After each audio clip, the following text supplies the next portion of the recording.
Shalom pemirsa, berjumpa lagi bersama saya dalam pembahasan amanat kepada orang muda yang dituliskan oleh Nyonya Ellen G. White. Sebelum kita mulai membacanya, kita tunduk kepala, kita berdoa.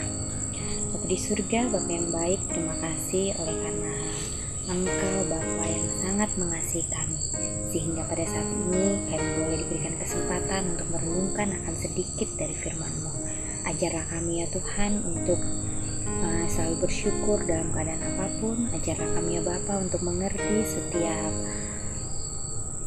kehidupan-Mu di dalam kehidupan kami. Kami menyerahkan semuanya ke dalam tangan-Mu. Berkati juga akan seluruh pemirsa CBN dimanapun mereka berada. Biarlah mereka juga boleh mendapatkan berkat yang luar biasa daripada Engkau. Inilah doa kami di dalam nama Tuhan Yesus. Kami berdoa dan mengucap syukur. Amin. Pasalnya yang ke-27, judulnya kemenangan ditentukan. Masih sedikit sekali apa yang kita tahu tentang kekuatan yang kelak menjadi milik kita. Kalau kita mau berhubungan dengan sumber segalanya. Sumber segalanya yaitu siapa? Yaitu Tuhan sendiri. Kekuatan itu, kita jatuh ke dalam dosa berulang-ulang dan menyangka bahwa hal itu sudahlah sewajarnya. Kita berpegang teguh kepada segala kelemahan kita seolah-olah semuanya merupakan hal yang patut disombongkan. Kristus memberitahukan kepada kita bahwa kita mesti teguh dan tabah serta bijaksana jikalau kita mau menang. Dia telah menanggung segala dosa kita dalam tubuhnya di kayu salib, dan dengan kuasa yang diberikan kepada kita, kita dapat melawan keduniawian, keinginan tubuh dan si iblis. Jadi janganlah kita membicarakan kelemahan kita dan kekurangan kita, melainkan dari hal Kristus dan kekuatannya. Kalau kita bicara tentang kekuatan setan, musuh akan mengikatkan kuasanya lebih teguh atas kita. Kalau kita bicara tentang kuasa Tuhan yang Maha Kuasa, musuh itu pun akan terusir. Sementara kita menghampiri Tuhan, Dia juga menghampiri kita. Jadi di sini ditekankan supaya kita apa? Supaya kita jangan membicarakan akan kelemahan-kelemahan kita. Karena apa? Karena si iblis itu akan apa? Akan mendengar, dan dia akan akan masuk dan meracuni akan apa? Akan pikiran kita. Di sini dikatakan bahwa biarlah kita apa? Biarlah kita menyerahkan akan kelemahan kita kepada siapa? Kepada Tuhan. Biarlah Tuhan yang akan apa? Yang akan memberikan kita kekuatan untuk menjalani setiap tantangan yang kita hadapi. Kalau kita bicara tentang kekuatan setan, musuh akan mengikat kuasanya lebih teguh lagi. Ya, bila mana kita kita membicarakan tentang kelebihan-kelebihan atau kekuatan daripada musuh kita itu, setan sendiri, maka dia akan apa? Akan lebih mengikat kita dengan apa? Dengan segala tipu dayanya. Untuk itu, untuk melawan semuanya itu, biarlah dalam perkataan kita, tingkah laku kita dikatakan bahwa kita harus apa? Harus membicarakan tentang kuasa Tuhan yang maha kuasa. Kita harus menyaksikan kembali cerita-cerita yang sudah Tuhan atau Yesus Yesus contohkan kepada kita di dalam dunia ini. Untuk itu, bila mana kita terus menceritakan tentang kebenaran firman Tuhan, maka musuh kita itu akan terusir jauh-jauh dari kita. Dan bila mana kita terus memikirkan tentang kasih karunia Tuhan, maka Tuhan akan selalu menghampiri kita. Dia akan selalu memberikan kekuatan. Banyak dari antara kita lalai dalam menggunakan segala kesempatan, ya. Jadi jangan pernah lalai, ya. Kita harus terus berjaga-jaga. Kita mengadakan usaha yang lemah dengan maksud melakukan yang baik, dan kemudian balik lagi kepada kehidupan kita yang lama yang penuh dosa. Jikalau kita masuk ke dalam kerajaan Tuhan, kita mesti masuk dengan tabiat yang sempurna, tanpa celah atau noda dan sebagainya. Setan bekerja dengan giat sekali sementara kita menghampiri akhir zaman ini. Dia memasang jaringnya dengan tidak kita ketahui, supaya dia boleh memiliki segala jalan pikiran kita. Dalam segala cara dia mencoba menandingi kemuliaan Tuhan dari jiwa. Terserahlah kepada kita untuk memilih apakah Dia yang akan memerintah hati dan pikiran kita, ataukah kita akan mendapat satu tempat dalam dunia baru, yaitu berhak atas tanah pusaka Ibrahim. Di sini ditekankan bahwa kita harus mengubah setiap karakter kehidupan kita sesuai dengan Kristus. Walaupun kita anggap susah, ya, walaupun kita anggap itu tidak akan berhasil, itu akan sia-sia, tetapi Tuhan mempunyai janji.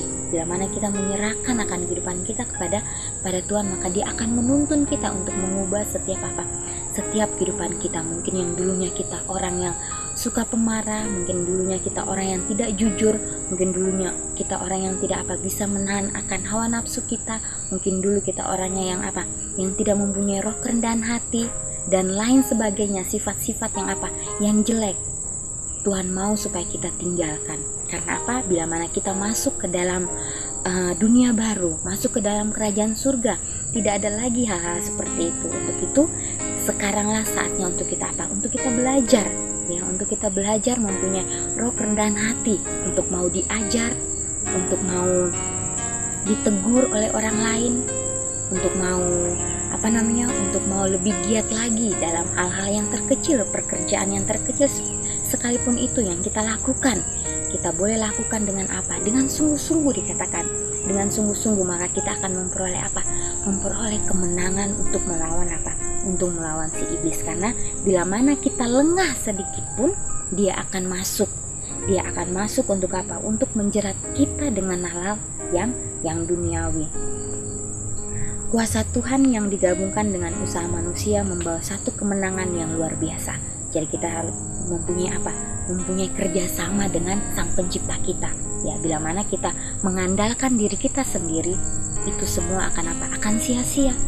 Tetapi bila mana kita bekerja sama dengan Tuhan, maka Tuhan akan memberikan kemenangan yang luar biasa.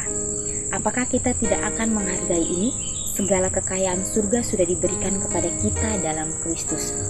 Tuhan tidak mau segala persekutuan dengan kejahatan, sementara berkata Dia masih bisa melakukan lebih daripada yang sudah dibuatnya.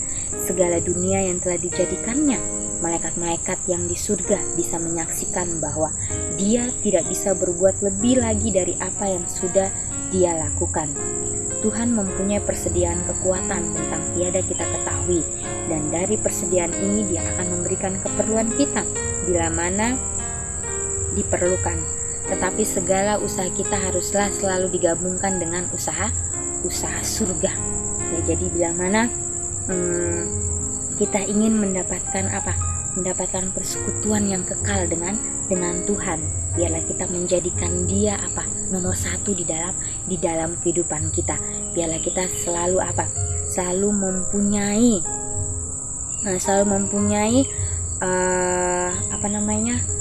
roh yang dari Kristus. Karena karena Tuhan mempersediakan kita kekuatan yang sangat luar biasa untuk kita melalui setiap tantangan kita. Di sini katakan bahwa Tuhan akan memberikan semua keperluan yang kita butuhkan.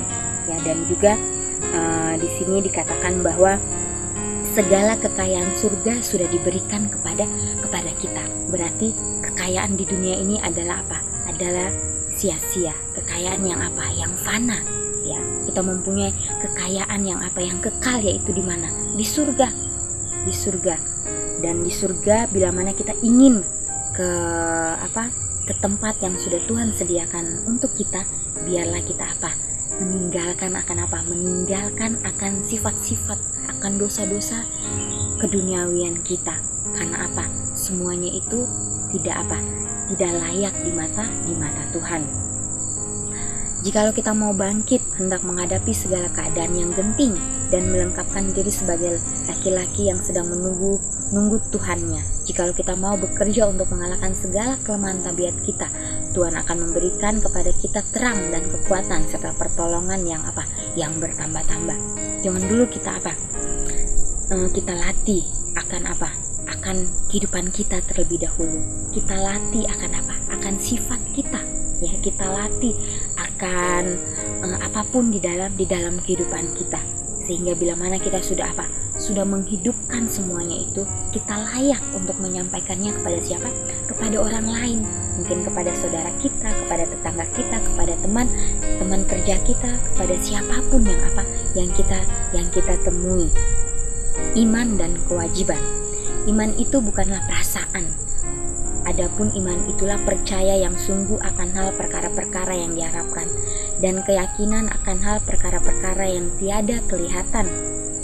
Bahwa ada satu jenis agama yang tidak lebih daripada satu kekikiran, memperkenankan kesenangan-kesenangan duniawi.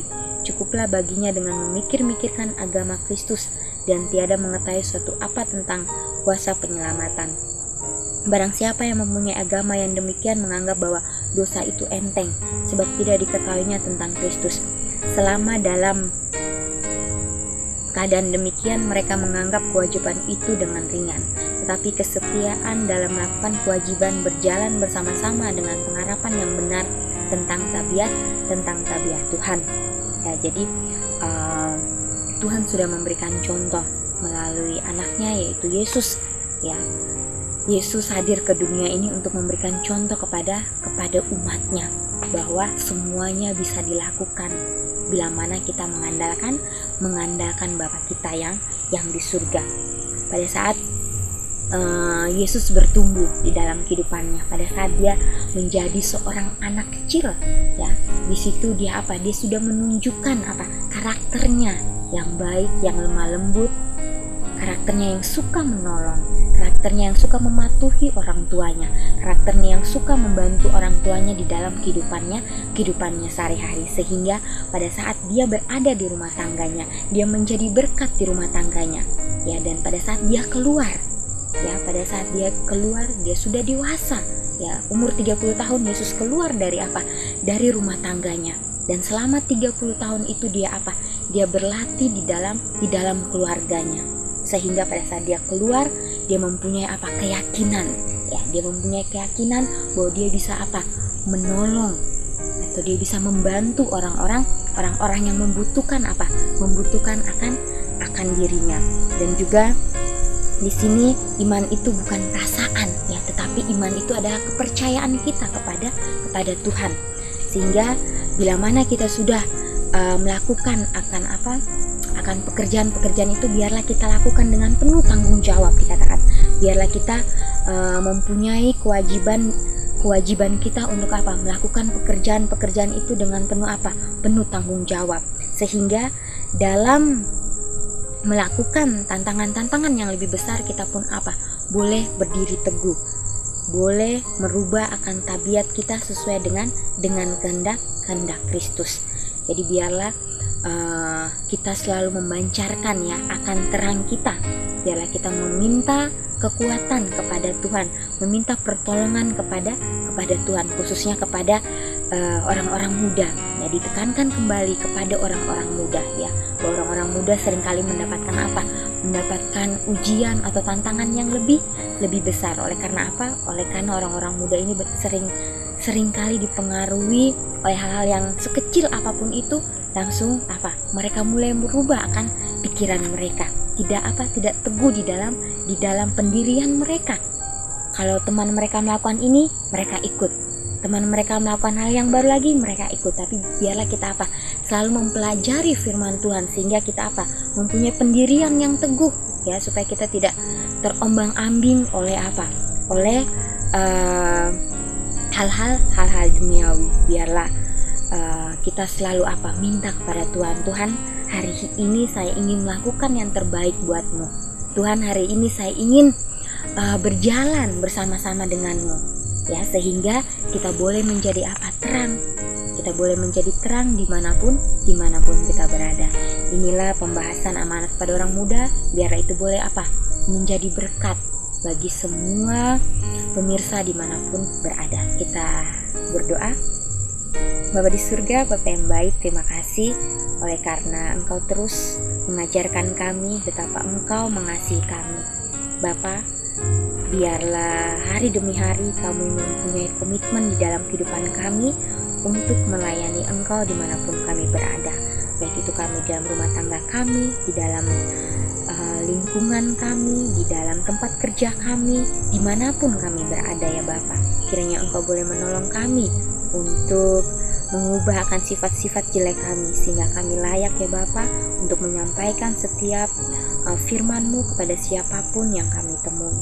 Dan ajarlah kami untuk mempunyai tabiat seperti Engkau, untuk mempelajari hal-hal yang terkecil sekalipun dalam kehidupan kami.